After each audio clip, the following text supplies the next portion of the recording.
Hey guys, Bassmaster Opens Pro Cody Bertrand here, and today I wanted to talk to you guys about my coingling days.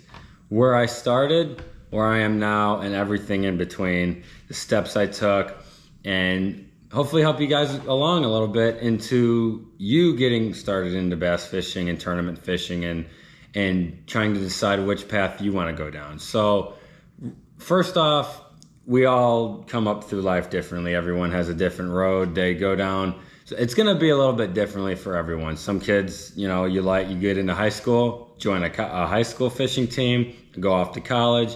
There's almost every college now has a fishing team. So there's many different roads you can take, but this is what I did, and I hope it helps you guys. So I was born into bass fishing, right? Like my dad fished around the house, tournaments, locally, regionally. And so he started me off just, fishing ponds around the house, just seeing if I liked to fish. Once he seen that I was really taking to it and I could tell I could have a passion for it. And we started taking the boat out more, working on my mechanics, working on just getting my confidence going in different techniques and all that. And then once my passion grew even more, then we kind of started to say, okay, let's try, the team tournaments around the house and see how I like that. And it just turned me into a monster. I just loved every bit of it, and I wanted to learn more. And so what we did then was started off. I have my dad's side, my grandparents live on Lake Barkley in Kentucky Lake, or on Lake Barkley right next to Kentucky Lake. And they're called the FL, or now it's MLF, but they're called BFL's Bass Fishing League. And it's a pro-am just like the Opens or Toyota Series. It's a pro and a co-angler draw. And the BFLs are usually more, it's not as far of a drive. They're a little less expensive, and it's a good entry level tour of tournaments, or like divisions of tournaments to get into as a co-angler or just starting off as a boater. So that's what I decided to do, because I grew up kind of fishing down there, taking trips down to Barkley Lake and all that. So I knew that's where I'd want to kind of start. So off the bat, I was 16 years old, because you got to be 16 or older to get into these tournaments, whether it is a BFL or a Bassmaster Open or Toyota Series. You got to be 16 or older. So that's when I decided to go ahead and try it. I did one full division, which is 5 tournaments as a co, and really didn't have that much success. I just at that point was just wanting to learn. I was pretty much a deer in headlights. I haven't really seen any of that more southern fishing up until once I started going as a co. So it was a big learning curve, but I loved every bit of it. I was having a lot of fun doing it, and I definitely wanted to do more. So there was one more Bassmaster Open at the end of that year that still had some openings for co-anglers. So I said, let's just go try this and sample this and see how I like it. And first tournament I went ahead and did it. Drew Fletcher Shryock the first day, and the waves were huge. It was a crazy first experience of an open, and but I had a great time. It was out on Lake Erie, and we had a great time. Both the guys I fished with, Fletcher taught me a lot, opened my eyes to some more smallmouth type fishing, and so I could tell that this was definitely something that I wanted to progress in, learn more about, and just see where it went. So from there, I went, and the very next year I did the northern division of the Bassmaster Opens, and I went ahead and did another division of the BFLs as a co-angler, and those I went and did in the Michigan division on the Detroit River and Lake St. Clair. I wanted to see more of that too, to kind of learn smallies, because coming into all of this, I wanted to have a plan. Like, I wanted to see everything. I wanted to sample a little bit of everything. Big Great Lakes smallmouth fishing, TVA, Florida fishery, Highland reservoirs, the Mississippi River up at La Crosse. I went and did a tournament or two up there. So you want to just sample a little bit of everything together. And another thing is take very good notes, right? Like, so everywhere I went, I either had a notebook with me, or when I would come home, I would write everything down from what I experienced, because fishing with these guys in these tournaments, you're drawing either a local, you're going to draw, he might even be a guide, he might be a full-time tour pro on the pro circuit now or elite series. Like from the time I've been doing this for 3.5 years, and I've drawn some of the coolest people I'll ever meet, and like I've drawn some full-time pros. I've drawn Brandon Palnick, Jared Lintner, Shin Fukai, Fletcher Shryock, just the beginning, Garrett Paquette, who's now one of my good friends, and Jake Whitaker, he's on the Elite Series. Mike Huff, he's on the Elite Series. Skylar Hamilton. Like, I've fished with all these really cool guys that are really, really good fishermen, and just opened my eyes to so many more techniques, so many different mindsets coming into fishing, and just seeing how they how they organize their boats, boat positioning, how to just drive a boat, how they approach certain spots in certain scenarios. This is all amazing information that you can take in before you even decide to go as a boater. That's the whole purpose of going as a co-angler. And so take good notes, be a sponge, take it all in, because that's what you're there to do. If you do good, like obviously we all want to compete and do well in the tournaments. That's a whole nother goal to set for yourself, is to actually compete for a win or be a co-angler of the year or whatever, you know. But your main goal is to learn and get yourself set up for when you do want to go as a boater. So I went for 3.5 years, and as you fish more and more through the opens and through the being a co-angler, and even as the BFLs, you stay in touch with these people as you go, and that makes it easier for later on down the line when you are ready to start traveling as a boater. You can network with these guys as far as either staying together, traveling together, breaking down the body of water that you're on, because usually we're practicing for 3 to 5 days, depending on, you know, how long you can afford to be there, or if you just want to, whatever it is. Typically for these tournaments, as a boater, you're practicing 3 to 5 days. So networking with all these guys and that you've met throughout the whole experience is huge too. So I went for 3.5 years, and in my second year as a co-angler on the opens is when I decided to go as a boater in the BFLs, because I was now turned 19, and I really was starting to get comfortable fishing around the house out of our boat. You know, we have an 05 center console nitro. I've grown up in this boat. Very fortunate to come up the way I did, having a boat to go out and fish. So I was starting to have a lot of, just grow my confidence and have a lot of success just trying whatever I wanted to try around the house and stuff, and really started to want to dabble in the boater side of tournaments. So that's why I first did the BFLs, because number one, like I said, I had grandparents down there. I had a free place to stay out on Barclays, so it was a no-brainer for me just to start there, see how I liked it, get some confidence rolling, and just see where it went. So I went ahead. First year I did it. The actual first tournament I fished, I completely bombed, totally sucked. But the actual full first division I did, I had a couple top tens, finished top 5 in the AOI points, as I'm still fishing a division of the opens as a co-angler. I wanted to just do both. So that gave me the confidence in myself to start thinking about, okay, when would I want to maybe transition over on the opens? But I knew I wasn't quite ready yet. Like, you need to be both, your confidence needs to be there and financial standpoint, right? Like, there is no rush coming into all this stuff, right? Like I said, everyone has a different path. And so you need to set yourself up to where, you know, you are ready financially, because a lot of, you know, the reason I started with the BFLs is because it's a little less expensive.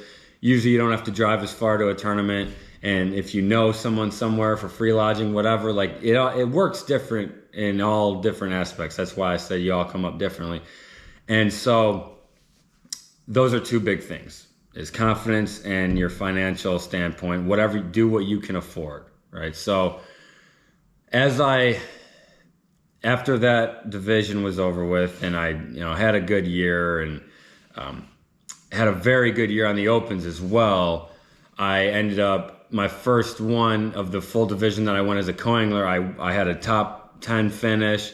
The very next one I won. I fished with Brandon Polnick on the final day of that big tournament. It was the Bassmaster Open on the James River, and that really was what, like, winning that tournament and seeing how all that works, and like that was when the 360 was first starting to come onto the scene, and Brandon had it, and seeing him use it, he taught me a lot about it, and taking all that in is valuable information. Like, I can't stress, like, it is like the information you are picking up on the water with these guys, you can't get in a book or read online. Like, actually being in the boat, visually seeing how they go about their tackle and break and use their electronics and break down spots, break down bodies of water, is like, you can't replace that time on the water, right? So that really got me going and got me thinking, okay, like, this is definitely what I want to do,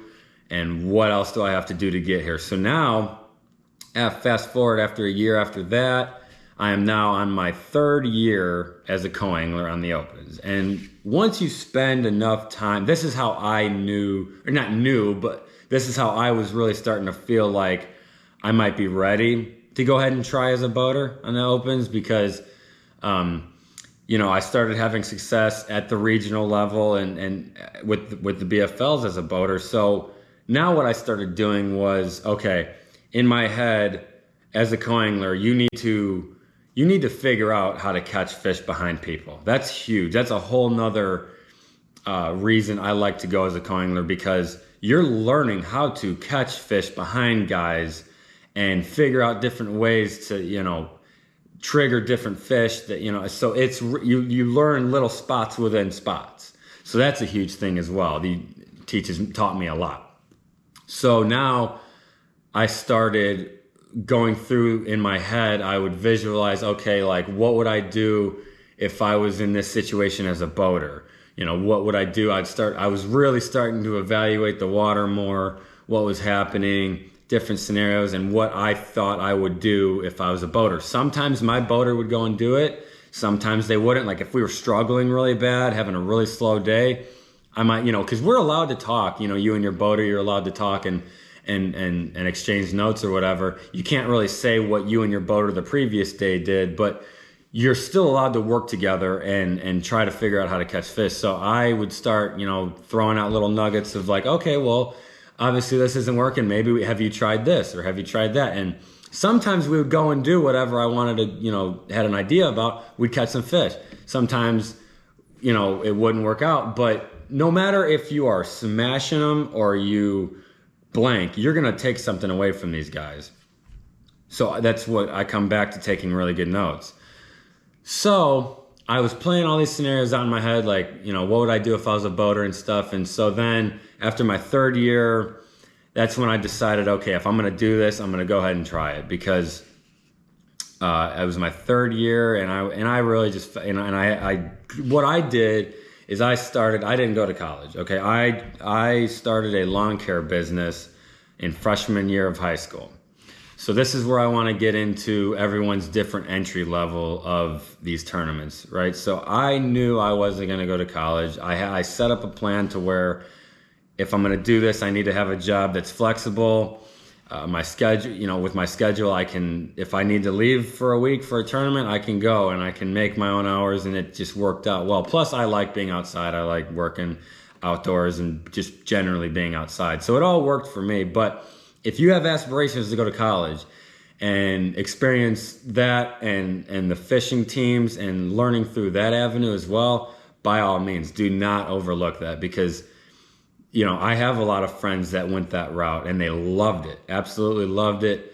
And there's no rush, right? Like, there's no right way. So if you don't go to college, I would say coming out of high school, once you're 16 or over, go for 2 to 3 years for sure as a co-angler, because that's going to give you enough time to see. And don't just restrict yourself to like one region, one area. Like, if you can branch out, definitely branch out, because that's how you're going to learn the most. Even if it's just doing 3 or 4 tournaments, 2 tournaments, whatever, branch out and see different things, because that's how you're going to learn and accumulate all this information to when you are ready to go as a boater. Then once you go as a boater, you're going to have a way better outlook of how everything works, even just the rules of the tournament, right? Like, you know how the whole tournament rolls, the rules and the, you know, just the whole vibe of the whole tournament. You learn how to go about everything before you even dump your own boat in. So high schooler, coming out of high school, you know, definitely go. If you can afford to go straight into the opens, do it by all means. You know, there's nothing wrong with that. But if you live closer to areas where there's some BFLs happening, they're super easy to register for, and just go hop in that and just see. And you're allowed, if you have your own boat and you want to go practice, because I've met guys that have done this as well. If you want to bring your own boat, if you own a boat, you're allowed to practice, you know, a couple days in advance, to whereas like now once at that tournament. So if you get in a boat with a guy and they end up like spinning out and not knowing what to do, well, you might have practiced and said, okay, well, let's go try this. And that's where your experience could get you ready for the boater side as well. A lot of guys do that. The more, you know, that I've noticed is they'll practice before the tournament in case stuff happens. So, but if you go to college, definitely 2 years. I'd say 2 years, because through the college year, you know, those 4 years that you're going to be at college, or however long you're gone, you're gonna the tournaments will take you around the country and see. You'll get to see different things, and you're going to have a whole team of guys to exchange notes and break these places down a lot quicker. So that's my whole aspect of that. And so, but I didn't go to college. I chose to work and make these tournaments happen. So now I am on I fished as a co for 3.5 years. And 2018 was when I went first as a boater. That's when I decided to go ahead and jump in and try it out. So through the process of now this is my 3rd season as a boater. It's been a very eye-opening experience, as far as now you're the one calling the shots. You know, you are making a lot more high-stress decisions. And learning how to deal with all of it, right? That's the biggest thing I'll try to convey to you guys, is the biggest thing is going to be your decision making and how to handle high stress situations, because stuff is going to break, right? I'm not going to sugarcoat it. I don't care if you have the biggest, baddest, newest rig on the market, or you have an '05 Nitro like me. Something is going to break no matter what. So you got to learn how to handle those situations during a tournament, keep your cool and overcome it. That's the whole different mindset of the boater side now. And if you losing fish and learning how to manage your spots and all of that. So that is why I wanted to just go step by step and kind of just talk about how I went, how I came up. I wanted to kind of tell my story of how I got into fishing and where I'm at now, and also just hopefully give you guys some advice as far as, you know, how you want to be going about it, what you want to be taking out of it as you're going through the motions of being a co-angler, trying to transition to the boater side, because it is tough. You know, you don't really ever know when you're exactly ready, right? So I hope this helped out a lot as far as your transitioning period and knowing when you think you might be ready. Like I said, there is no rush. You have to be set up financially and you have to have your confidence. So I would definitely recommend, you know, baby steps if you have to, no matter what. There's no right or wrong way. So I appreciate you guys watching. I hope you got something out of it. I hope I taught you guys some stuff. Like I said, I've had questions from high schoolers, college kids, parents just trying to get their kids into fishing. So I hope this answered a few questions. I hope this will help anyone out. And I'm going to be making another video of the do's and the don'ts of co-angling, right? Like, I did this for a long time. I was a co-angler for probably 4 years. So I've kind of learned the do's and the don'ts, the on the water, non-spoken etiquette to kind of once you're in the boat, how to conduct yourself, how to consolidate your tackle too. That's a huge thing. So I'm gonna go into a video about that, show you guys how to do all that, and yeah. So I appreciate you guys watching. Hope you enjoyed. Feel free to comment, subscribe, and follow along, guys. So stay tuned, and I appreciate you watching.